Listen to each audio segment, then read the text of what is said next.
تو آگے اللہ تعالیٰ اس کا ذکر فرما رہے ہیں. اعوذ باللہ من الشیطان الرجیم بسم اللہ الرحمن الرحیم یا اہل الکتاب لم تحاجون فی ابراہیم وما انزلت التوراة والانجیل الا من بعده افلا تعقلون ها انتم هؤلاء حاججتم فيما لكم به علم فلم تحاجون فيما ليس لكم به علم والله يعلم وأنتم لا تعلمون ما كان إبراهيم يهوديا ولا نصرانيا ولكن كان حنيفا مسلما وما كان من المشركين إن أولى الناس بإبراهيم للذين اتبعوه وهذا النبي والذين آمنوا والله ولي المؤمنين ودت طائفة من أهل الكتاب لو يضلونكم وما يضلون إلا أنفسهم وما يشعرون يا أهل الكتاب لم تكفرون بآيات الله وأنتم تشهدون يا أهل الكتاب لم تلبسون الحق بالباطل وتكتمون الحق وأنتم تعلمون. آیات کا ترجمہ یہ ہے: اے اہل کتاب، تم ابراہیم کے بارے میں کیوں بحث کرتے ہو، حالانکہ تورات اور انجیل ان کے بعد ہی تو نازل ہوئی تھی؟ کیا تمہیں اتنی بھی سمجھ نہیں ہے؟ دیکھو، یہ تم ہی تو ہو جنہوں نے ان معاملات میں اپنی سی بحث کر لی ہے جن کا تمہیں کچھ نہ کچھ علم تھا. اب ان معاملات میں کیوں بحث کرتے ہو جن کا تمہیں سرے سے کوئی علم ہی نہیں ہے؟ اللہ جانتا ہے اور تم نہیں جانتے. ابراہیم نہ یہودی تھے نہ نصرانی، بلکہ وہ تو سیدھے سیدھے مسلمان تھے اور شرک کرنے والوں میں کبھی شامل نہیں ہوئے. ابراہیم کے ساتھ تعلق کے سب سے زیادہ حقدار وہ لوگ ہیں جنہوں نے ان کی پیروی کی، نیز یہ نبی آخر الزماں صلی اللہ علیہ وسلم، اور وہ لوگ ہیں جو ان پر ایمان لائے ہیں، اور اللہ مومنوں کا کارساز ہے. مسلمانوں، اہل کتاب کا ایک گروہ یہ چاہتا ہے کہ تم لوگوں کو گمراہ کر دے، حالانکہ وہ اپنے سوا کسی اور کو گمراہ نہیں کر رہے، اگرچہ انہیں اس کا احساس نہیں ہے. اہل کتاب، اللہ کی آیتوں کا کیوں انکار کرتے ہو، حالانکہ تم خود ان کے من جانب اللہ ہونے کے گواہ ہو. اے اہل کتاب، تم حق کو باطل کے ساتھ کیوں گڑبڑ کرتے ہو اور کیوں جان بوجھ کر حق بات کو چھپاتے ہو؟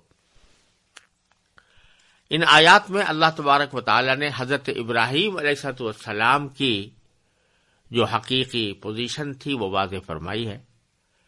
یہودی اور نصرانی جو یہ دعوے کیا کرتے تھے کہ ابراہیم علیہ السلام ہمارے مذہب سے تعلق رکھتے تھے، یہودی کہتے تھے ابراہیم علیہ السلام یہودی تھے، اور نصرانی کہتے تھے کہ حضرت ابراہیم علیہ السلام نصرانی تھے. اس احمقانہ بات کا اللہ تعالی نے ذکر فرمایا ہے کہ عقل سے بھی ذرا کام لو تو تورات انجیل دونوں حضرت ابراہیم علیہ السلام کے بہت عرصے کے بعد نازل ہوئی تھیں. یعنی عام طور سے یہودی ان کو کہا جاتا ہے جو تورات کے پیروکار ہوتے ہیں، اور نصرانی ان کو کہا جاتا ہے جو ناصرہ شہر میں حضرت مسیح علیہ السلام پیدا ہوئے تھے ان کی طرف منسوب ہیں. تو یہ دونوں واقعات، تورات کا نزول، انجیل کا اترنا اور حضرت مسیح علیہ السلام کا دنیا میں تشریف لانا، یہ ساری باتیں تو حضرت ابراہیم علیہ السلام کے صدیوں بعد کی ہیں. تو پھر تم یہ کیسے کہتے ہو کہ وہ یہودی تھے یا نصرانی تھے؟ تو فرمایا یا اہل کتاب لم تحاجون فی ابراہیم، تم ابراہیم کے بارے میں کیوں بحث کرتے ہو؟ وما انزلت التوراۃ والانجیل، اور حالانکہ تورات اور انجیل نازل نہیں کی گئی الا من بعدہ، مگر حضرت ابراہیم علیہ السلام کے بعد. افلا تعقلون، تو کیا تمہیں اتنی بھی سمجھ نہیں ہے کہ حضرت ابراہیم علیہ السلام کو منسوب کرو کسی ایسے مذہب کی طرف جو ان کے صدیوں بعد پیدا ہوا۔ پھر فرمایا ہا انتم ہؤلائی، دیکھو یہ تم ہی تو ہو، حاججتم فیما لکم بہ علم، جنہوں نے ان معاملات میں اپنی سی بحث کر لی ہے جن کا تمہیں کچھ نہ کچھ علم تھا۔ فلم تحاجون فیما لیس لکم بہ علم، تو اب ان معاملات میں کیوں بحث کرتے ہو جن کا تمہیں سرے سے کوئی علم ہی نہیں ہے۔ یہ اصل میں ارشاد فرمایا جا رہا ہے کہ یہودی ہوں یا عیسائی، انہوں نے جب کبھی اپنے دین کی حقانیت کے لیے بحث کی تو کبھی کبھی ایسے دلائل دیے جو کسی نہ کسی صحیح حقیقت پر مبنی تھے، اگرچہ دلیل صحیح نہیں تھی، لیکن جس واقعے کی بنیاد پر وہ دلیل دی جا رہی تھی وہ واقعہ درست تھا۔ مثلا حضرت عیسیٰ علیہ السلام بغیر باپ کے پیدا ہوئے، یہ واقعہ صحیح تھا، اور اس بات کا ان کو بھی علم تھا اور ساری دنیا کو علم ہے کہ حضرت عیسیٰ علیہ السلام بغیر باپ کے پیدا ہوئے، اور اب وہ اس کی بنیاد پر انہوں نے ایک غلط دلیل بنا لی کہ وہ خدا تھے، تو اس طرح دلیل بنا کر بحث کی، ایک ایسی بات کی بنیاد پر بحث کی جو حقیقت میں درست تھی، یعنی عیسیٰ علیہ السلام کا بے باپ کے پیدا ہونا، اس کی بنیاد پر بحث کی، اگرچہ وہ بحث غلط تھی اور اس میں ناکام ہوئے۔ تو اللہ تعالیٰ فرما رہے ہیں کہ جب تم کسی ایسی بحث میں ناکام ہو چکے ہو جو کسی صحیح بات پر مبنی تھی، تو اب تم کیسے کامیاب ہو سکتے ہو کسی ایسی بحث میں جس کا تمہیں علم ہی نہیں ہے، یعنی جو بالکل ہی غلط ہے، بے بنیاد ہے، جاہلانہ ہے، احمقانہ ہے۔ یعنی یہ کہنا کہ حضرت ابراہیم علیہ السلام یہودی مذہب کے پیروکار تھے یا عیسائی مذہب کے پیروکار تھے، یہ تو بدیہی طور پر غلط بات تھی، تو اس کی بنیاد پر تم کیسے کامیاب ہو سکتے ہو؟ یہ معنی ہے کہ تم ہی تو ہو جنہوں نے ان معاملات میں اپنی سی بحث کر لی ہے جن کا تمہیں کچھ نہ کچھ علم تھا، اب ان معاملات میں کیوں بحث کرتے ہو جن کا تمہیں سرے سے کوئی علم ہی نہیں ہے؟ اللہ جانتا ہے، واللہ یعلم، اللہ جانتا ہے، وانتم لا تعلمون، اور تم نہیں جانتے۔ پھر فرمایا ما کان ابراہیم یہودیا ولا نصرانیا، ابراہیم نہ تو یہودی تھے نہ نصرانی، بلکہ وہ تو فرمایا کہ کان حنیفا مسلما، وہ تو سیدھے سیدھے مسلمان تھے۔ حنیف کہتے ہیں اس کو جو سیدھے راستے پر ہو، جس میں کوئی ٹیڑھ نہ ہو، تو سیدھے سیدھے مسلمان تھے، مسلم تھے، جنہوں نے اپنے آپ کو جھکا رکھا تھا اللہ تعالیٰ کے سامنے، اور وما کان من المشرکین، اور شرک کرنے والوں میں وہ کبھی شامل نہیں ہوئے۔ پھر آگے اللہ تبارک و تعالیٰ فرماتے ہیں کہ حضرت ابراہیم علیہ السلام چونکہ تمام بنی اسرائیل کے پیغمبروں کے بھی اور بنی اسرائیل کے بھی جد امجد تھے، اور ادھر مشرکین عرب بھی حضرت اسماعیل علیہ السلام کی اولاد سے جو پیدا ہوئے تھے وہ ان کے بھی جد امجد تھے، تو حضرت ابراہیم علیہ السلام کی بزرگی پر، ان کے تقدس پر، ان کے حجت ہونے پر سب متفق تھے، مشرکین عرب بھی، یہودی بھی اور نصرانی بھی، اور ہر ایک ان کو اپنی طرف کھینچتا تھا، یعنی ہر ایک کہتا تھا کہ وہ ہمارے مذہب کے حامی تھے۔ تو اللہ تعالیٰ اس کی تردید کر کے فرماتے ہیں ان اول الناس بابراہیم، ابراہیم کے ساتھ تعلق کے سب سے زیادہ حقدار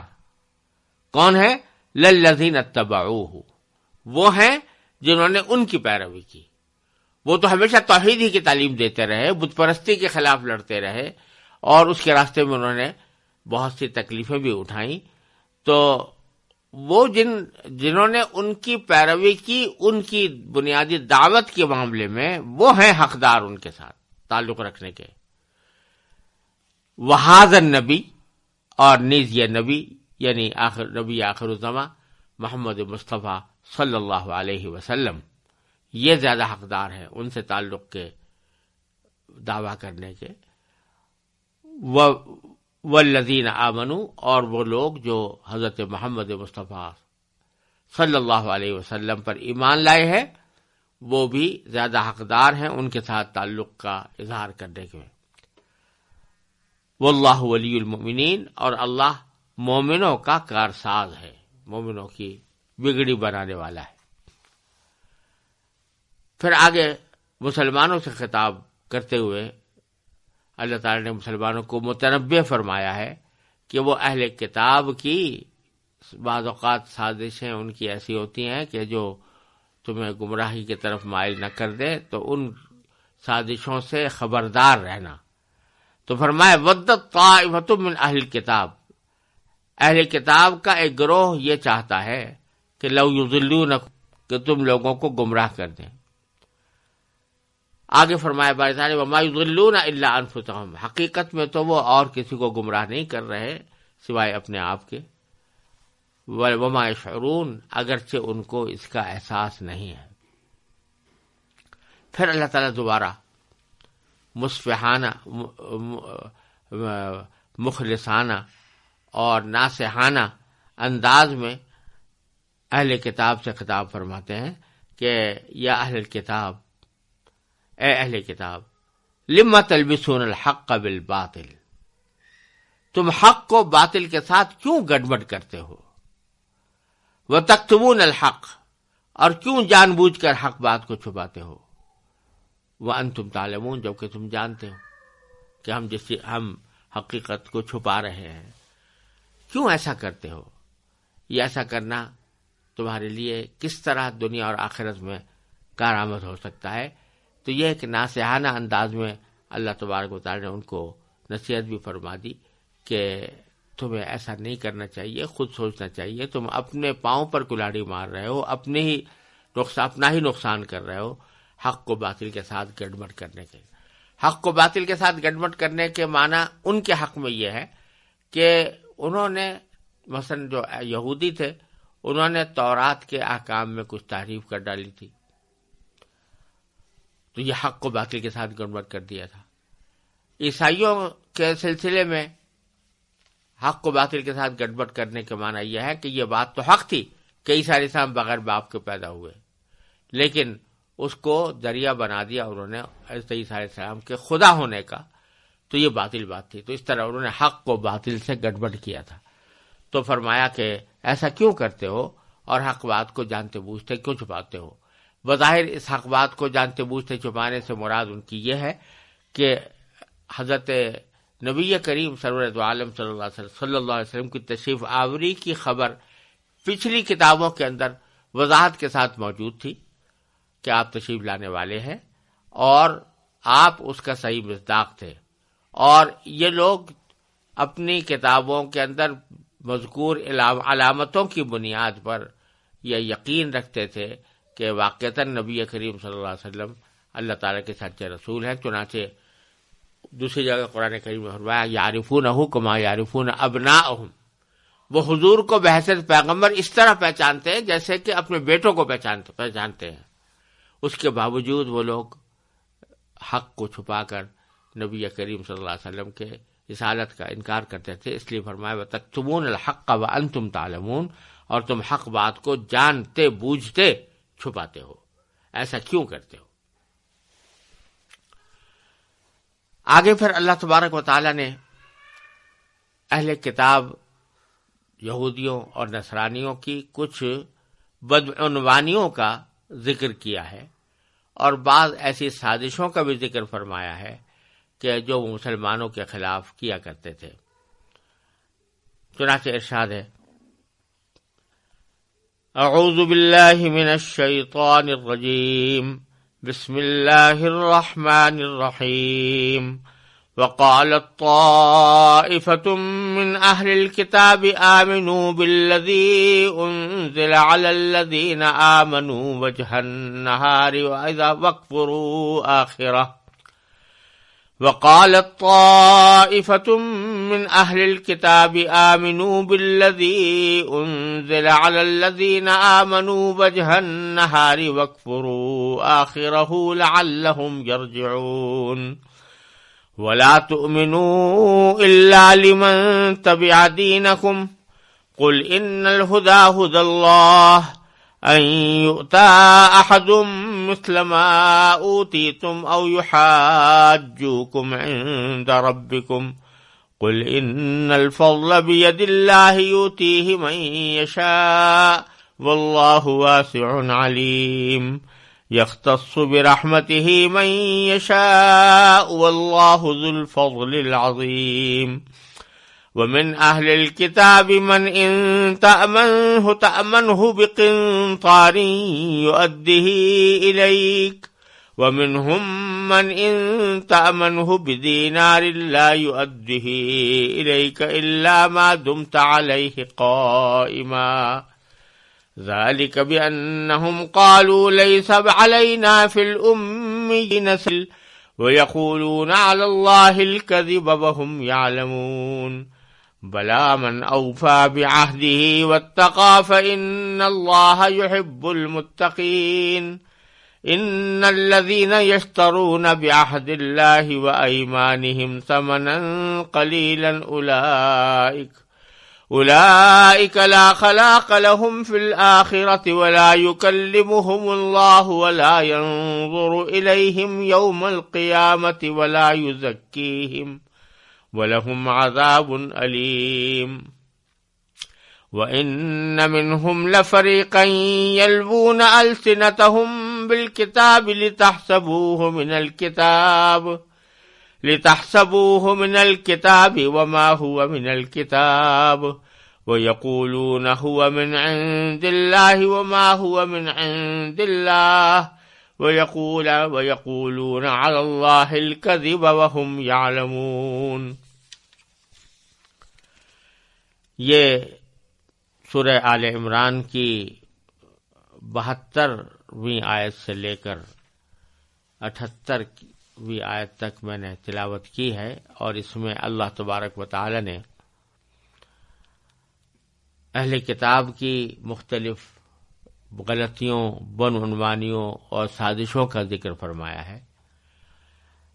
سب سے پہلے ایک سازش کا ذکر ہے جس میں اللہ تعالی فرماتے ہیں کہ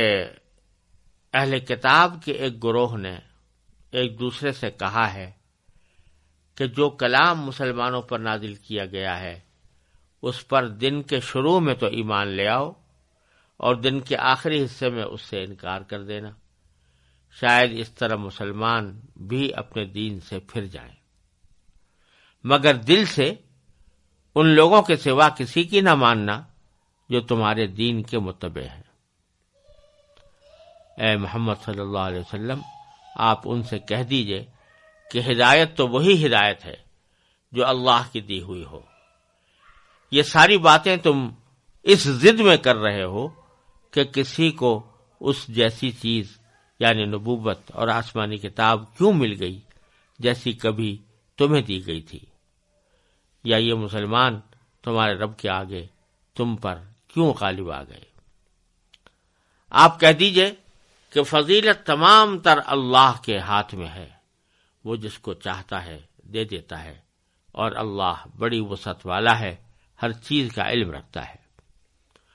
وہ اپنی رحمت کے لیے جس کو چاہتا ہے خاص طور پر منتخب کر لیتا ہے، اور اللہ فضل عظیم کا مالک ہے. اہل کتاب میں کچھ لوگ تو ایسے ہیں کہ اگر تم ان کے پاس دولت کا ایک ڈھیر بھی امانت کے طور پر رکھوا دو تو وہ تمہیں واپس کر دیں گے، اور انہی میں سے کچھ ایسے بھی ہیں کہ اگر ایک دینار کی امانت بھی ان کے پاس رکھواؤ تو وہ تمہیں واپس نہیں دیں گے الا یہ کہ تم ان کے سر پر کھڑے رہو. ان کا یہ طرز عمل اس لیے ہے کہ انہوں نے کہہ رکھا ہے کہ امیوں کے ساتھ معاملہ کرنے میں ہماری کوئی پکڑ نہیں ہوگی، اور اس طرح وہ اللہ پر جان بوجھ کر جھوٹ باندھتے ہیں. بھلا پکڑ کیوں نہیں ہوگی؟ جو اپنے عہد کو پورا کرے گا اور گناہ سے بچے گا تو اللہ ایسے پرہیزگاروں سے محبت کرتا ہے. اس کے برخلاف جو لوگ اللہ سے کیے ہوئے عہد اور اپنی کھائی ہوئی قسموں کا سودا کر کے تھوڑی سی قیمت حاصل کر لیتے ہیں، ان کا آخرت میں کوئی حصہ نہیں ہوگا، اور قیامت کے دن نہ اللہ ان سے بات کرے گا، نہ انہیں دیکھے گا، نہ انہیں پاک کرے گا، اور ان کا حصہ تو بس عذاب ہوگا انتہائی دردناک۔ اور انہی میں سے ایک گروہ کے لوگ ایسے ہیں جو کتاب یعنی تورات پڑھتے وقت اپنی زبانوں کو مروڑتے ہیں تاکہ تم ان کی مروڑ کر بنائی ہوئی اس عبارت کو کتاب کا حصہ سمجھو، حالانکہ وہ کتاب کا حصہ نہیں ہوتی، اور وہ کہتے ہیں کہ یہ اللہ کی طرف سے ہے، حالانکہ وہ اللہ کی طرف سے نہیں ہوتی، اور اس طرح وہ اللہ پر جانتے بوجھتے جھوٹ باندھتے ہیں۔ ان آیات میں سب سے پہلی بدعنوانی یا سازش جو بیان کی گئی ہے وہ یہ ہے کہ بعض اوقات یہودی ایک دوسرے سے گفتگو کرتے ہوئے یہ تجویز پیش کرتے تھے کہ ایسا کرو کہ ہم میں سے کچھ لوگ صبح کے وقت میں ایمان کا اظہار کر دیں، حضور اقدس صلی اللہ علیہ وسلم کے اوپر ایمان لانے کا اظہار کر دیں، اسلام لانے کا اظہار کر دیں، اور دن بھر مسلمان اپنے آپ کو دکھانے کے بعد شام کے وقت میں آخر دن کے آخر میں کہتے ہم تو بھئی ہم نے تو اسلام اختیار کر کے دیکھ لیا، ہمیں پسند نہیں آیا، یہ ہمیں صحیح نہیں لگتا، اس میں فلاں خرابیاں ہیں، لہذا ہم شام کو اس سے پھر جاتے ہیں اور اب ایمان کو چھوڑ دیتے ہیں اور واپس اپنے مذہب میں چلے جاتے ہیں۔ یہ تدبیر وہ اس لیے کرنا چاہ رہے تھے کہ وہ کہتے ہیں کہ جب ہم اس طرح 8-10 آدمی یا اس سے بھی زیادہ روزانہ یہ کام کریں گے کہ صبح کو ایمان لائے اور شام کو مرتد ہو گئے الیاذ باللہ، تو اس سے یہ ایک عام فضا بنے گی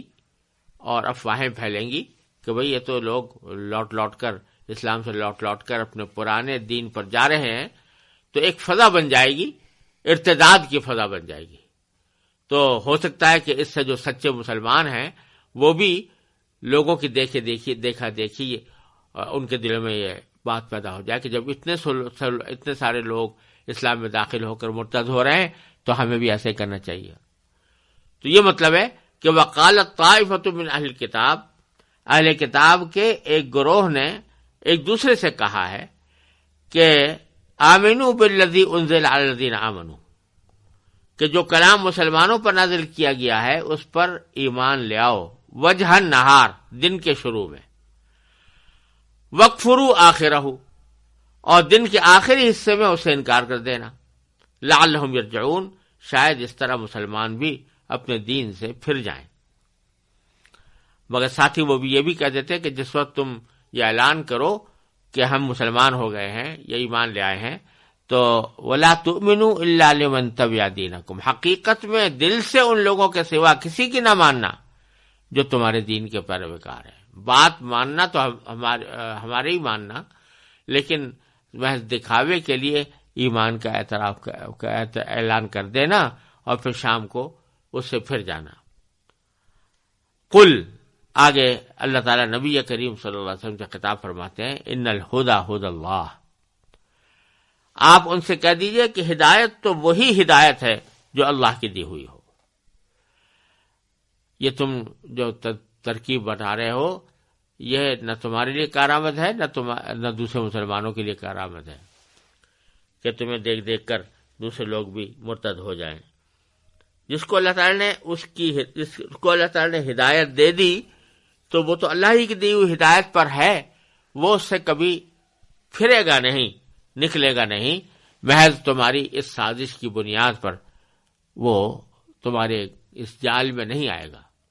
اور یہ معنی بھی ہو سکتا ہے کہ ہدایت تو اللہ تعالی کی ہدایت ہے، تمہیں نصیب نہیں ہوئی ہے، اسی لیے اس قسم کی باتیں کر رہے ہو۔ اور پھر آگے فرمایا کہ یہ جو کچھ کر رہے ہو مسلمانوں کے خلاف سازش ہے، جو کچھ بنا رہے ہو یہ صرف حسد کی وجہ سے اور ضد کی وجہ سے ہے۔ کہ کیا ضد ہے؟ ان یؤتی احد مثل ما اوتیتم، یہ ساری باتیں تم اس ضد میں کر رہے ہو کہ کسی کو اسی جیسی چیز کیوں مل گئی جیسی کبھی تمہیں دی گئی تھی۔ اسی جیسی چیز سے مراد ہے نبوت اور آسمانی کتاب، یعنی وہ بنی اسرائیل میں چلی آ رہی تھی، حضرت یعقوب علیہ السلام کی اولاد میں چلی آ رہی تھی، کتابیں بھی انہی کو نازل ہوئی تھی، تورات، زبور، انجیل حضرت یعقوب علیہ السلام کی اولاد پہ یعنی بنی اسرائیل پر ہی نازل ہوئی تھی، اور بھی دوسری کتابیں، اور ساتھ ساتھ یہ کہ ان نبوت بھی ابھی تک بنی اسرائیل میں چلی آ رہی تھی۔ تو اس جیسی چیز کسی دوسرے کو کیوں مل گئی؟ یعنی بنو اسماعیل کو کیوں مل گئی؟ اسماعیل علیہ السلام کی اولاد میں محمد رسول اللہ صلی اللہ علیہ وسلم کو نبوت کیوں مل گئی؟ یہ ضد اور یہ حسد ہے تمہیں کہ یہ ساری باتیں تم اس ضد میں کر رہے ہو کہ کسی کو اس جیسی چیز یعنی نبوت اور آسمانی کتاب کیوں مل گئی جیسی کبھی تمہیں دی گئی تھی، مثلما آمنتم، مثلما اوتیتم۔ یا دوسری ضد یہ ہے کہ او یحاجوکم عند ربکم، کہ یہ لوگ یعنی مسلمان تمہارے رب کے آگے تم پر غالب کیوں آ گئے؟ یعنی ان کی بات پھیل رہی ہے، ان کے پیغام کو قبول کیا جا رہا ہے، ان کے تعداد میں اضافہ ہو رہا ہے، اور بنی اسرائیل مغلوب ہو رہے ہیں، تو اس ضد اور حسد کی وجہ سے تم نے انکار کی یہ روش اختیار کر لی ہے، اور تو یہ سازشوں کے تانے بانے بن رہے ہو۔ پھر دوبارہ اللہ تعالیٰ فرماتے ہیں قل، آپ ان سے کہہ دیں ان الفضل بید اللہ، کہ فضیلت تمام تر اللہ کے ہاتھ میں ہے، وہ جس یؤتیہ من یشاء، وہ جس کو چاہتا ہے دے دیتا ہے۔ یہاں فضیلت سے ویسے تو عام الفاظ ہے، ہر قسم کی فضیلت اللہ ہی کے قبضے میں ہے، وہ جس کو چاہتا ہے دیتا ہے۔ کسی کو علم دیا، کسی کو دولت دی، کسی کو شہرت دی، سب اللہ تعالیٰ کی عطا ہے، لیکن یہاں خاص طور پر اشارہ ہے نبوت اور رسالت کی طرف اور وحی کی طرف۔ یہ نبوت اور رسالت اللہ تعالیٰ کا ایک فضل ہے، ایک وحی جو ہے وہ اللہ تعالیٰ کا ایک کرم ہے جو اپنے بندوں پر نازل ہوتا ہے، تو وہ فضیلت اللہ تعالیٰ ہی کے ہاتھ میں ہے، وہ جس کو چاہتا دے دیتا ہے۔ اللہ تعالیٰ ہی منتخب فرماتا ہے کہ میں کس کو اپنا نبی بنانے کے لیے منتخب کروں، کس کے ذریعے اپنا پیغام دونوں تک پہنچاؤں، یہ اسی کا استحقاق ہے، وہی یہ فیصلہ کرتا ہے، وہ جس کو چاہتا ہے یہ دے دیتا ہے۔ واللہ واسع علیم، اور اللہ بڑی وسعت والا ہے، ہر چیز کا علم رکھتا ہے۔ یعنی چونکہ اللہ تعالیٰ کی رحمت بھی وسیع ہے اور علم بھی غیر متناہی ہے، اس لیے اللہ تبارک و تعالی اپنے علم سے منتخب فرماتے ہیں کہ کون شخص نبوت کا زیادہ حقدار ہے، یا نبوت کا نبوت کے لیے کون زیادہ موزوں ہے۔ یہ اللہ تعالیٰ ہی اپنے علم سے فیصلہ فرماتے ہیں، تمہاری خواہشات کی بنیاد پر یہ فیصلے نہیں ہوتے کہ تم اس پر جلنے لگو اور حسد کرنے لگو کہ اسرائیل کی اولاد میں کیوں نہیں آیا نبی، آخر الزماں کیوں نہیں آئے، اور اسماعیل السلام کی اولاد میں کیوں آ رہے ہیں۔ واللہ ذو الفضل العظیم، اور اللہ بڑے فضل عظیم کا مالک ہے۔ یختص برحمتہ من یشاء، اللہ تعالیٰ اپنی رحمت سے مخصوص کر لیتا ہے جس کو چاہتا ہے۔ واللہ ذو الفضل العظیم، اور اللہ فضل عظیم کا مالک ہے۔ پھر آگے اہل کتاب کا ذکر کرتے ہوئے اللہ تعالیٰ فرماتے ہیں کہ ان میں بھی سب لوگ ایک جیسے نہیں ہیں، بعض لوگ ایسے ہیں کہ جو اپنی زندگی کے عام اعمال میں دیانت کا مظاہرہ کرتے ہیں۔ یعنی اگر فرض کرو کسی اہل کتاب میں سے کسی شخص کے پاس تم بہت ڈھیر سارا سونا چاندی بھی جو رکھوا دو امانت کے طور پر، تو وہ پوری امانت سے کام لیں گے، اور وقت پر جب آپ تم چاہو گے تمہیں وہ ادا کر دیں گے۔ اور انہی میں وہ لوگ بھی ہیں بخیل کہ اگر ان کے پاس تم ایک دینار بھی امانت کا رکھواؤ گے تو وہ تمہیں دیں گے نہیں۔ ہاں، سر پر کھڑے رہو، بار بار مطالبے کرتے رہو، وہ ٹال مٹول کرتے رہیں گے، بالآخر تمہاری مجبوری میں کسی وقت ادا کر دیں گے۔ تو مطلب یہ کہ بعض لوگ ان میں امانت دار بھی ہیں اور بعض خیانت کرنے والے بھی ہیں۔ تو ومن اہل کتاب، اہل کتاب میں سے ہی من ایسے لوگ ہیں جو ان تأمنہ بقنطار، کہ اگر تم ان کے پاس دولت کا ایک ڈھیر بھی امانت کے طور پر رکھوا دو تو یؤدیہ الیک، تو وہ تمہیں واپس ادا کر دیں گے۔ ومنہم، اور انہی میں سے من کچھ ایسے ہیں کہ ان تأمنہ بدینار، کہ اگر تم ایک دینار کی امانت بھی ان کے پاس رکھواؤ، لا یؤدیہ الیک، تو وہ تمہیں واپس نہیں دیں گے، الا ما دمت علیہ قائما، الا یہ کہ تم ان کے سر پر کھڑے رہو۔ مطلب یہ کہ خود سے دینا تو چاہیں گے نہیں، بار بار کھڑے ہو کر تم ان کے سر پر مسلط ہو جاؤ، ان کے پیچھے پڑو، پیچھے لگو، تو ہو سکتا ہے کسی وقت دے دیں۔ اب آگے اللہ تبارک و تعالیٰ فرماتے ہیں کہ یہ جو مسلمانوں کے ساتھ یا غیر یہودیوں کے ساتھ ان کا جو یہ طرز عمل ہے کہ خیانت بھی کر لیتے ہیں، ان کے خلاف سازشیں بھی بن لیتے ہیں، ان کے خلاف کارروائیاں بھی کرتے ہیں، ان کو بعض اوقات دشمنی کا برتاؤ کا نشانہ بناتے ہیں، یہ کیوں ہے؟ اس کی وجہ کیا ہے؟ تو باری تعالیٰ آگے فرماتے ہیں کہ در حقیقت انہوں نے یہ عقیدہ بنایا ہوا ہے کہ اگر ہم امیوں کو یعنی غیر یہودی عربوں کو کوئی نقصان پہنچائیں گے تو اس میں ہماری کوئی پکڑ نہیں ہوگی۔ یہ اصل میں بائبل کے اندر بھی بہت سے احکام اس وقت جو تورات کے نامہ قدیم، جن کو یہ لوگ تورات کہتے ہیں، اگرچہ اس میں بہت سی تعریف و ترمیم ہو گئی ہے، اس میں بھی یہ حکم موجود ہے کہ جو غیر یہودی ہیں، بنی اسرائیل سے باہر کے لوگ ہیں، ان کے ساتھ بڑا امتیازی سلوک اس میں کیا گیا ہے، اور بہت سے کام جو خود بنی اسرائیل کے ساتھ کرنے میں جائز نہیں سمجھے جاتے، وہ غیر بنی اسرائیل کے ساتھ، جن کو غیر قوموں سے تعبیر کرتی ہے بائبل، غیر قوموں، جنٹائل نیشنز، تو وہ ان کے بارے میں یہ کہا جاتا ہے کہ ان کے ساتھ معاملہ کرنا، بہت سی باتیں جو اپنے لوگوں کے ساتھ جائز نہیں ہے ان کے ساتھ جائز ہے۔ مثلا سود کے معاملے کے بارے میں کہا گیا ہے کہ یہ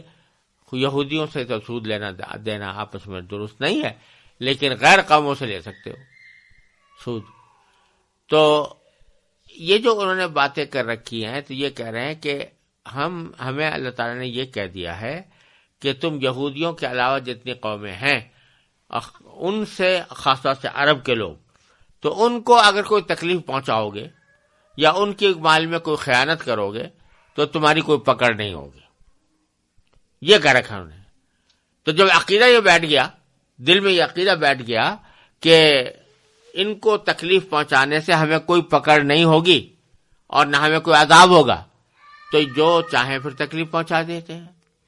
تو فرمایا ذالک بانہم، یہ ان کا طرز عمل اس لیے ہے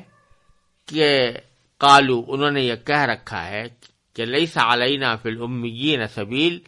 ہمیں امیوں کے ساتھ معاملہ کرنے میں ہماری کوئی پکڑ نہیں ہوگی۔ امیوں سے مراد وہی غیر یہودی عرب ہیں، اور جیسا کہ پہلے بھی عرض کیا جا چکا ہے، چونکہ وہ لکھتے پڑھتے نہیں تھے اور نہ ان پر کوئی کتاب نازل ہوئی تھی، اس واسطے قرآن کریم نے جگہ جگہ ان کا امیین کے لفظ سے تذکرہ فرمایا ہے۔ تو فرمایا کہ یہ انہوں نے عقیدہ رکھا ہوا ہے کہ ان کے ساتھ اگر کوئی زیادتی کریں گے تو ان کے اوپر کوئی گناہ نہیں ہوگا، کوئی پکڑ اللہ تعالیٰ کی طرف سے نہیں ہوگی۔ باری تعالیٰ فرماتا ہے یقولون علی اللہ الکذب وہم یعلمون، یہ لوگ اللہ پر جھوٹی باتیں باندھتے ہیں حالانکہ ان کو صحیح بات کا علم ہوتا ہے۔ آگے یہ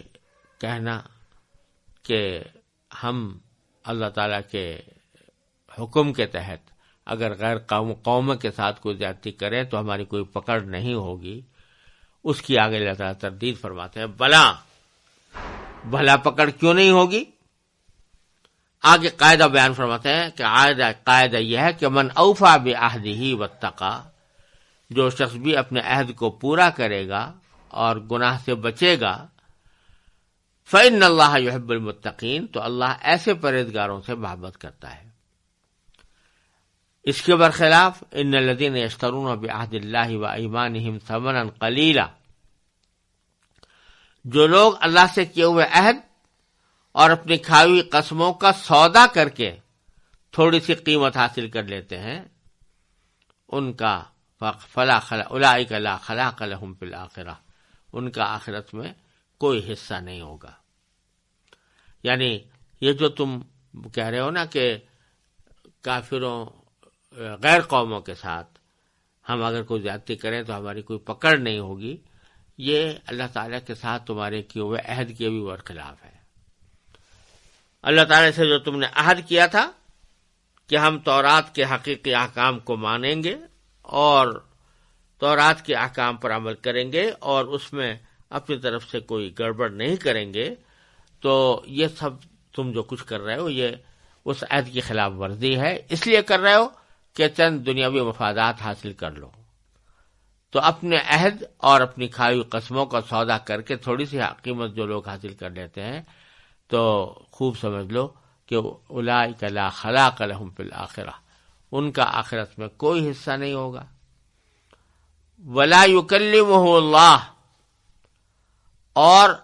اللہ ان سے بات بھی نہیں کرے گا۔ ولا ینظر الیہم، اور ان کی طرف رحمت کی نظر سے یا رعایت کی نظر سے دیکھے گا بھی نہیں قیامت کے دن۔ ولا یزکیہم، اور نہ انہیں پاک کرے گا۔ پاک کرنے کا معنی یہاں یہ ہے کہ جو اہل ایمان ہیں ان سے کچھ گناہ سرزد ہو جاتے ہیں، تو اگر انہوں نے اس گناہ کی توبہ نہ کی، اپنی زندگی میں گناہ سے توبہ نہ کی، یا اللہ تعالیٰ نے ان کو معاف نہ کیا زندگی میں، تو وہ گناہ کی سزا بھگتنے کے لیے ان کو بھی جہنم میں جانا ہوگا۔ لیکن قرآن کریم سے بھی یہ معلوم ہوتا ہے اور احادیث نبوی علیہ صحابہ والسلام سے بھی یہ بات معلوم ہوتی ہے کہ ایسے صاحب ایمان جو اپنی کسی بدعملی کی وجہ سے جہنم میں گئے ہوں، ان کو ہمیشہ جہنم میں نہیں رکھا جائے گا، بلکہ ان کو وہاں سے پاک صاف کر کے جنت میں داخل کیا جائے گا۔ تو تزکیہ یہاں پر اس سیاق میں ہے، یعنی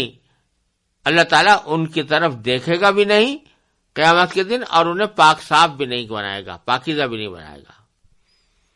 جیسا کہ اہل ایمان کو بنانے کی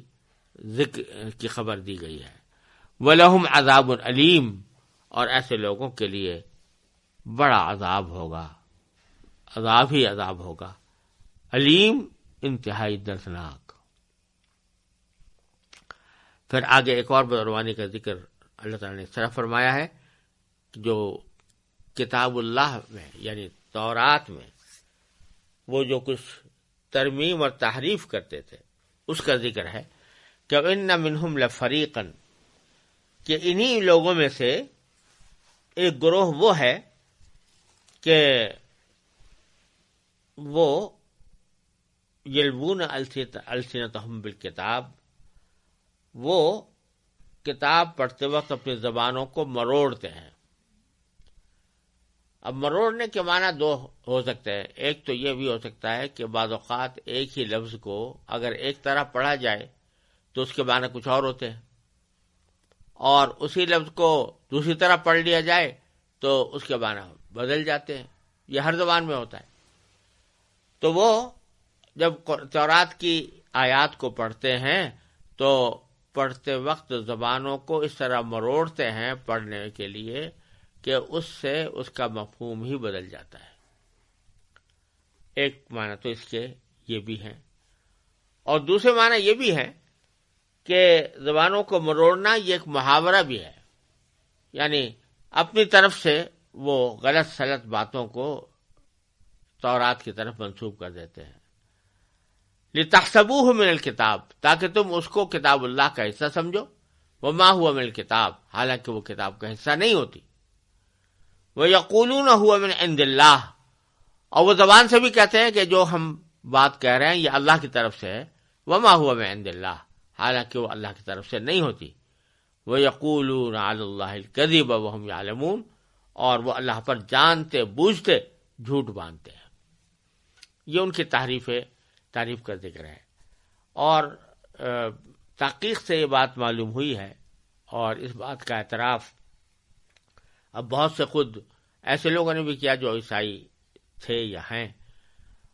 کہ تورات اور انجیل اپنی اصل صورت میں باقی نہیں رہی. اس میں بہت سے الحاقات بھی کیے گئے ہیں، اضافے بھی کیے گئے ہیں، بہت سی عبارتیں حذف بھی کی گئی ہیں، بہت سی جگہ الفاظ کو تبدیل بھی کیا گیا ہے. تو یہ بات اب تقریباً علم نشرہ ہو چکی ہے کہ انہوں نے تحریف کی ہے، اور یہ تحریف صرف معنی ہی میں نہیں لفظی بھی ہے. یعنی بعض لوگ یہ کہتے ہیں کہ انہوں نے تحریف تو کی تھی مگر تعریف معنوی کی تھی. تعریف معنوی کے معنی یہ ہے کہ الفاظ تو انہوں نے نہیں بدلے تو اللہ کے کلام کے، لیکن اس کی تفسیر اس طرح کی، اس کی تعویل ایسی کی کہ جو اصل مراد کے خلاف تھی. اس کو تعریف معنوی کہتے ہیں. تو بعض حضرات کہتے ہیں کہ صرف تعریف معنوی کی انہوں نے، تعریف لفظی نہیں کی. لیکن حقیقت یہ ہے کہ تعریف لفظی بھی کی ہے. اور اس موضوع پر حضرت مولانا رحمت اللہ صاحب کیرانوی رحمت اللہ علیہ کی متعدد کتابیں ہیں، جن میں سے ایک کتاب اظہار الحق بڑی معرکۃ الآراء کتاب ہے، اور اس میں انہوں نے تحریف کا بالکل واضح ثبوت فراہم کیا ہے. اور اس کی شرح و تحقیق بندے کے قلم سے بائبل سے قرآن تک کے نام سے شائع ہو گئی ہے، اور اب اس کا دوسرا ایڈیشن میں اضافات کے ساتھ شائع ہو رہا ہے. اس میں یہ تفصیل موجود ہے کہ یہود و نصارہ نے کس طرح کی تعریفات اپنی کتابوں میں کی ہے. اعوذ باللہ من الشیطان الرجیم، بسم اللہ الرحمن الرحیم. ما كان لبشر أن يؤتيه الله الكتاب والحكم والنبوة ثم يقول للناس كونوا عبادا لي من دون الله ولكن كونوا ربانيين بما كنتم تعلمون الكتاب وبما كنتم تدرسون ولا يأمركم أن تتخذوا الملائكة والنبيين أربابا أيأمركم بالكفر بعد إذ أنتم مسلمون وإذ أخذ الله ميثاق النبيين لما آتيتكم من كتاب وحكمة ثم جاءكم رسول مصدق لما معكم لتؤمنن به ولتنصرنه قال أأقررتم وأخذتم على ذلكم إصري قالوا أقررنا قال فاشهدوا وأنا معكم من الشاهدين فمن تولى بعد ذلك فأولئك هم الفاسقون أفغير دين الله يبغون وله أسلم من في السماوات والأرض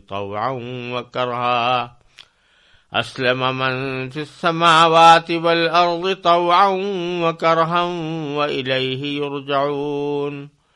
قل آمنا بالله وما أنزل علينا وما أنزل على إبراهيم وإسماعيل وإسحاق ويعقوب والأسباط وما أوتي موسى وعيسى والنبيون من ربهم لا نفرق بين أحد منهم ونحن له مسلمون ومن يبتغ غير الإسلام دينا فلن يقبل منه وهو في الآخرة من الخاسرين. ان آیات کا پس منظر یہ ہے کہ عیسائیوں کے اس وفد نے جو نجران سے نبی کریم صلی اللہ علیہ وسلم کی خدمت میں حاضر ہوا تھا اور جس نے اپنے مذہب کی سچائی کے سلسلے میں حضور اقدس صلی اللہ علیہ وسلم سے گفتگو کی تھی، اسی نے ایک مرحلے پر یہ کہا تھا کہ اے محمد صلی اللہ علیہ وسلم، کیا تم یہ چاہتے ہو کہ ہم تمہاری اسی طرح پرستش کرنے لگیں جیسے نصارہ عیسیٰ ابن مریم کو پوجتے ہیں؟ تو آپ نے ظاہر یہ فرمایا معاذ اللہ کہ ہم غیر اللہ کی بندگی کریں یا دوسروں کو اس کی دعوت دیں، حق تعالیٰ نے ہم کو اس کام کے لیے نہیں بھیجا۔ تو وہ حضور اقدس صلی اللہ علیہ وسلم کا یہ جواب کہ اس جواب کی تائید میں یہ آیات کریمہ آئی ہیں، اور ان کا اسی سلسلے کلام سے تعلق ہے جو پہلے سے چلا آ رہا ہے۔ ان میں چونکہ کوئی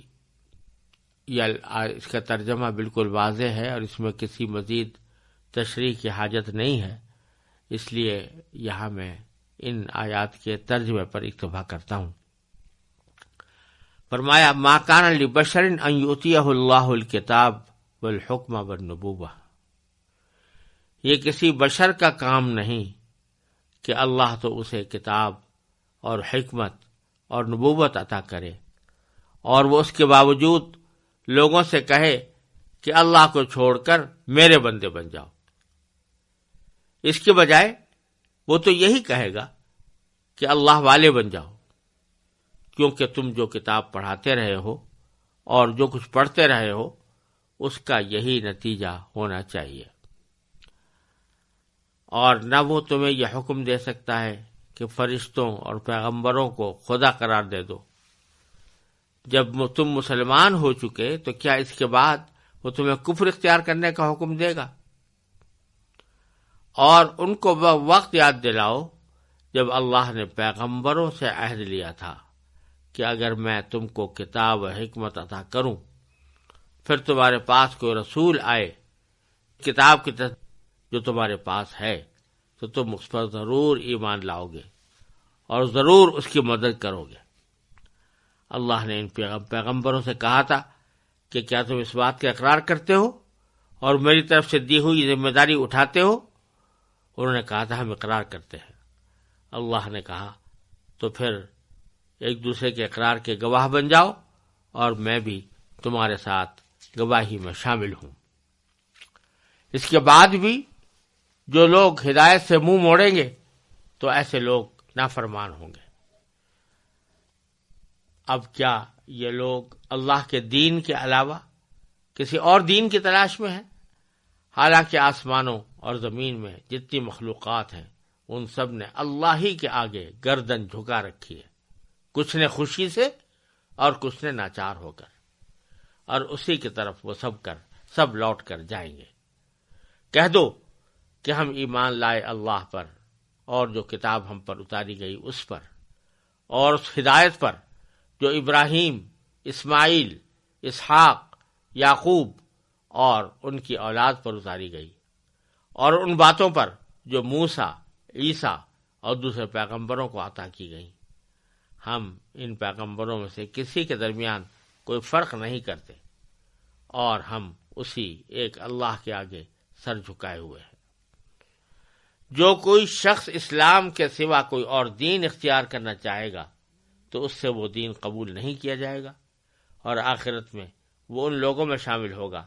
جو سخت نقصان اٹھانے والے ہیں۔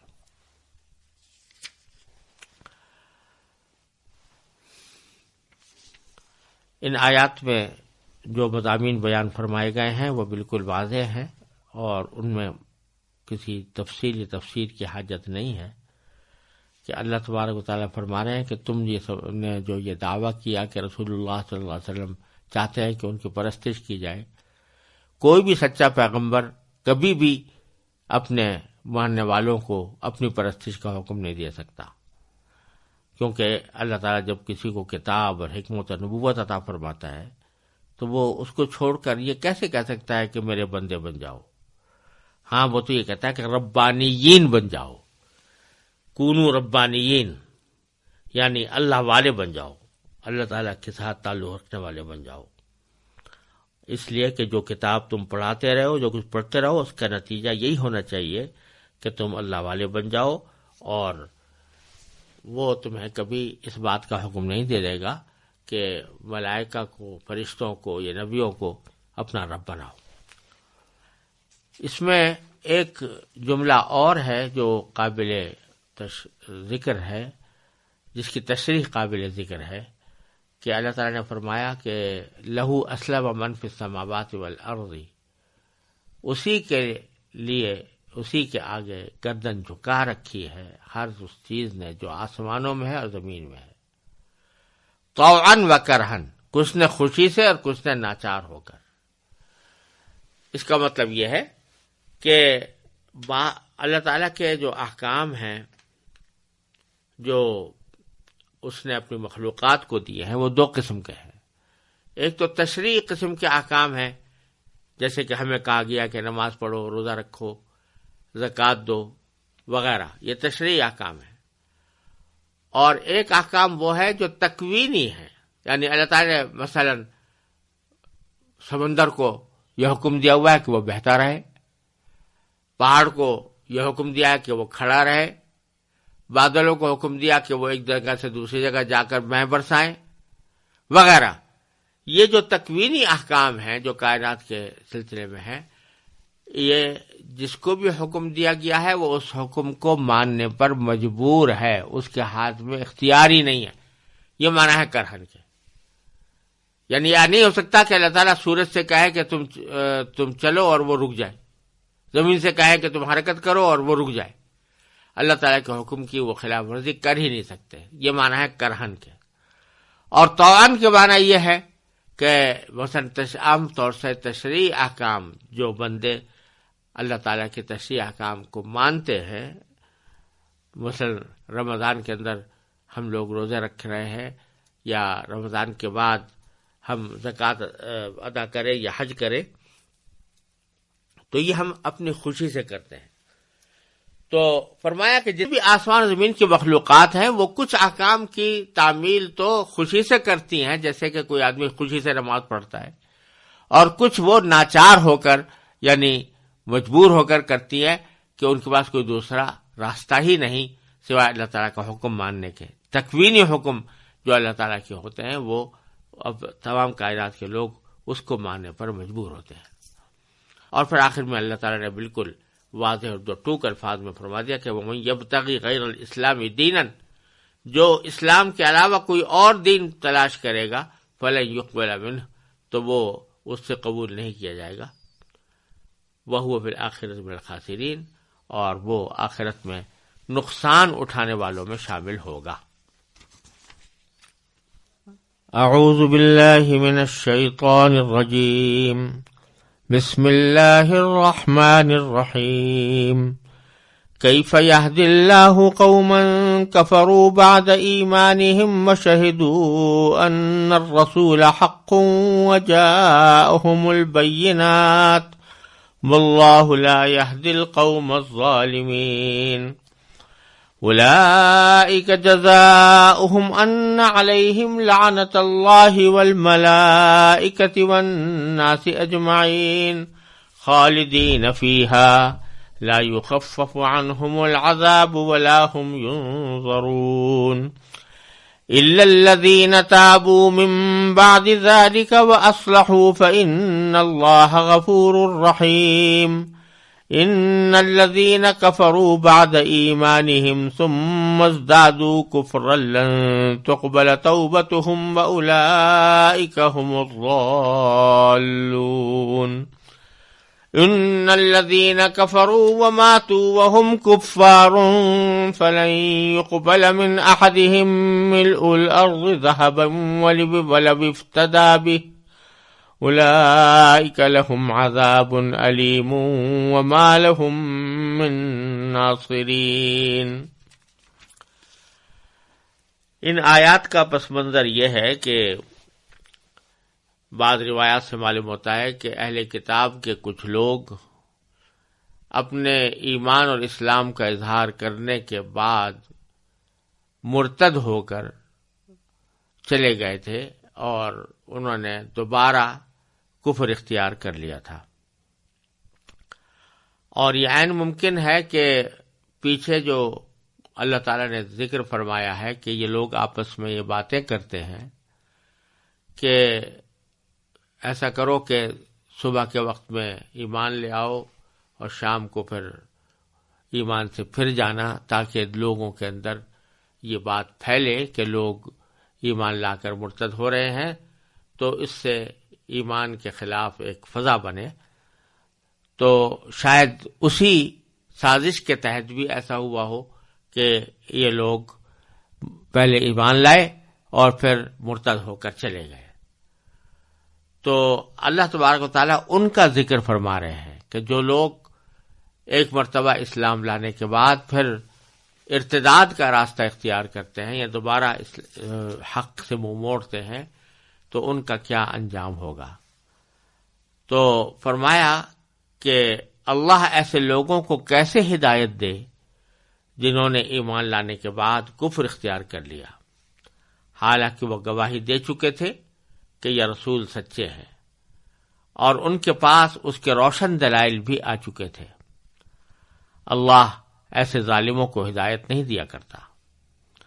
ایسے لوگوں کی سزا یہ ہے کہ ان پر اللہ کی، فرشتوں کی اور تمام انسانوں کی پھٹکار ہے۔ اسی پھٹکار میں یہ ہمیشہ رہیں گے، نہ ان کے لیے عذاب ہلکا کیا جائے گا اور نہ انہیں کوئی مہلت دی جائے گی۔ البتہ جو لوگ اس سب کے بعد بھی توبہ کر کے اپنی اصلاح کر لیں تو بے شک اللہ بہت بخشنے والا، بڑا مہربان ہے۔ اس کے برخلاف جن لوگوں نے ایمان لانے کے بعد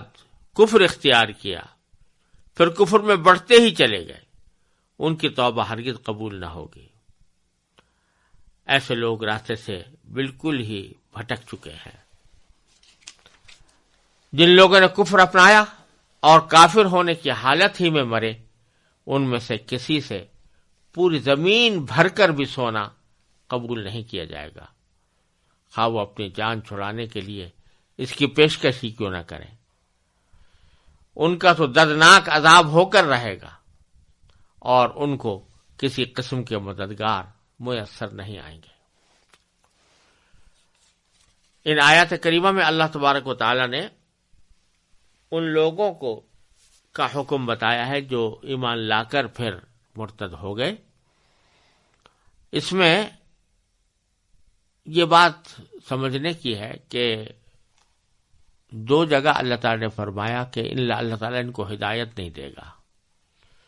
پہلے تو شروع میں فرمایا کہ ایسے لوگوں کو اللہ کیسے ہدایت دے، کیف یہدی اللہ قوما، جنہوں نے ایمان لانے کے بعد کفر اختیار کر لیا۔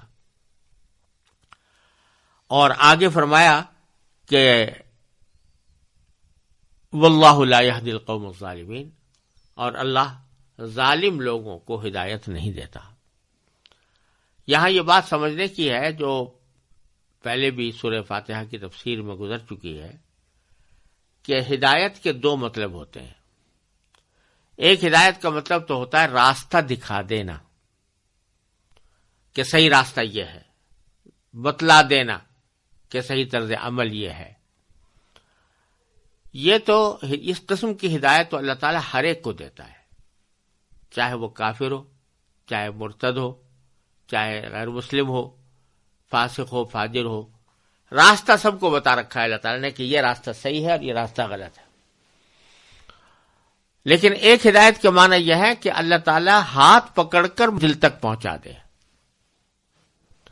اور یہ اس وقت ہوتا ہے جب کوئی بندہ چاہتا ہے کہ ہدایت ملے اور چاہنے کے ساتھ اس کے مطابق کچھ ہاتھ پاؤں چلاتا بھی ہے، قدم بڑھاتا بھی ہے، اور اسی کو اللہ تعالیٰ نے فرمایا والذین جاہدوا فینا لنہدینہم سبلنا، جو لوگ ہمارے راستے میں کوشش کرتے ہیں تو ہم ضرور بے ضرور ان کو اپنے راستے پر پہنچا دیں گے۔ تو یہاں پر دوسری ہدایت مراد ہے۔ لیکن جو شخص کوشش ہی نہ کرے یا کوشش غلط سمجھ میں کرے تو اس کو دوسری قسم کی ہدایت نہیں ملتی۔ پہلی قسم کی ہدایت تو ملی ہوئی ہے، سب کو ملی ہوئی ہے کہ اللہ تعالیٰ نے بتا رکھا ہے کہ یہ راستہ صحیح ہے یا غلط ہے، لیکن دوسری قسم کی ہدایت اسی کو ملتی ہے جو وہ ہدایت حاصل کرنا چاہے. تو اس لیے فرمایا کہ جو لوگ کفر کر گئے ایمان لانے کے بعد تو ان کو اللہ کیسے ہدایت دے؟ زبردستی تو ان کو مسلمان بنانے سے رہا. اللہ تعالیٰ زبردستی کر کے کسی کو مسلمان نہیں بناتے. وہ ارادہ کرتے تو بے شک ہدایت دے دیتے اللہ تعالیٰ. اور یہی معنی آگے اس جملے میں بھی ہے کہ واللہ لا یہدی القوم الظالمین، اللہ تعالیٰ ظالم لوگوں کو ہدایت نہیں دیتا. یعنی پہلے معنی کی ہدایت تو دے رکھی ہے کہ بھئی دیکھو یہ ظلم ہے نہیں کرنا، لیکن دوسرے معنی کی ہدایت کہ ان کو ظلم سے زبردستی پکڑ کے نکال دے، یہ اس وقت تک نہیں ہوتا جب تک کہ بندہ ارادہ نہ کرے کہ میں اس گناہ سے اس ظلم سے باز آتا ہوں، پھر اللہ تعالیٰ اس کو نکالتا ہے. ایک بات تو یہ اس میں قابل ذکر ہے. دوسری بات یہ ذکر فرمائی ہے کہ مرتدین کے بارے میں جو لوگ کفر اختیار کر کے یعنی اسلام لانے کے بعد کفر اختیار کر کے مرتد ہو گئے، ان کی اللہ نے بتایا کہ ان کے اوپر اللہ کی بھی لعنت، ملائکہ کی لعنت اور سارے انسانوں کی لعنت، یعنی ان سارے انسانوں کی جو اللہ تعالیٰ کو ماننے والے ہیں اور اللہ تبارک و تعالیٰ کی فرما بردار ہیں. تو اور پھر ساتھ میں یہ بھی فرمایا کہ البتہ الا الذین تابوا من بعد ذلک واصلحوا، یہاں استثناء کر دیا اللہ تعالیٰ نے کہ ان میں سے بھی اگر بعد میں بھی توبہ کر لیں گے اور اپنے حالات کی اصلاح کر لیں گے تو پھر بھی ہم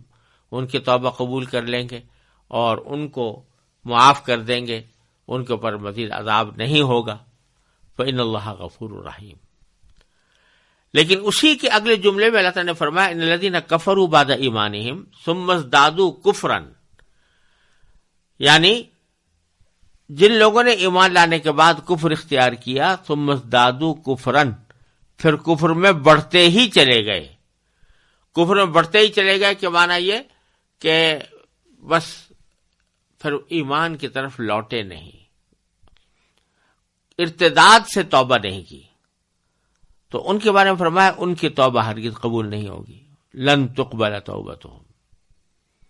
واولئک هم الضالون، اور ایسے لوگ راستے سے بالکل ہی بھٹک چکے ہیں. تو یہاں توبہ سے مراد یہ نہیں ہے کہ اگر وہ ارتداد سے توبہ کریں، کفر سے توبہ کریں اور دوبارہ اسلام اختیار کر لیں تو وہ توبہ قبول نہیں ہوگی، یہ مراد نہیں ہے. کیونکہ پچھلی آیت میں اللہ تعالیٰ نے صاف صاف فرما دیا کہ اگر یہ لوگ مرتد ہونے والے لوگ بھی توبہ کر کے اپنی اصلاح کر لیں تو اللہ تعالیٰ بخشنے والا ہے اور مہربان ہے، وہ ان کی توبہ قبول کر لے گا. لہذا یہاں جو فرمایا جا رہا ہے کہ ان کی توبہ ہرگز قبول نہیں ہوگی، اس کا مطلب یہ نہیں ہے کہ ارتداد سے ان کی توبہ قبول نہیں ہوگی، بلکہ مطلب یہ کہ وہ اگر اس ارتداد سے توبہ کیے بغیر کچھ گناہوں سے توبہ کریں، مرتد ہونے کی حالت میں ان سے کچھ گناہ سرزد ہوئے، کسی نے مثلا شراب پی لی، کسی نے زنا کر لیا، کسی نے چوری کر لی،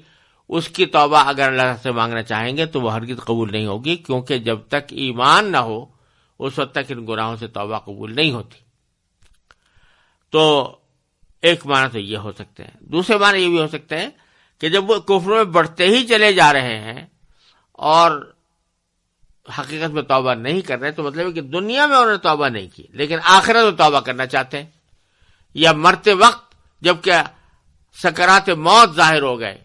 نزع کی حالت طاری ہو گئی تو اس وقت توبہ کا دروازہ بند ہو جاتا ہے. اس وقت میں اگر وہ توبہ کرنا چاہیں گے تو ہرگز قبول نہیں ہوگی. اور پھر اللہ تبارک و تعالی نے یہ فرما دیا کہ یہ جو عذاب کفر کے اوپر اللہ تعالی نے رکھا ہے یہ کسی طرح فدیہ وغیرہ دے کر ٹلنے والا نہیں ہے. ان الذین کفروا وماتوا ہم کفار،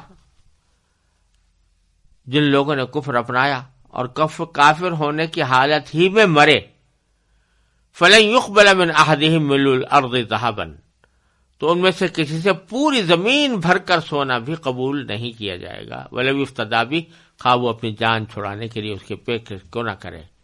یعنی پیشکش کر بھی دی کہ میں ساری زمین کے برابر سونا دوں گا، مجھے میری جان چھوڑ دے، اب مجھے اس عذاب سے نجات دے دے، تو اس کا یہ پیشکش قبول نہیں کی جائے گی. اولئک لہم عذاب علیم، ان کو دردناک عذاب ہو کر رہے گا، وما لہم من ناصرین، اور ان کو کسی قسم کے مددگار میسر نہیں آئیں گے۔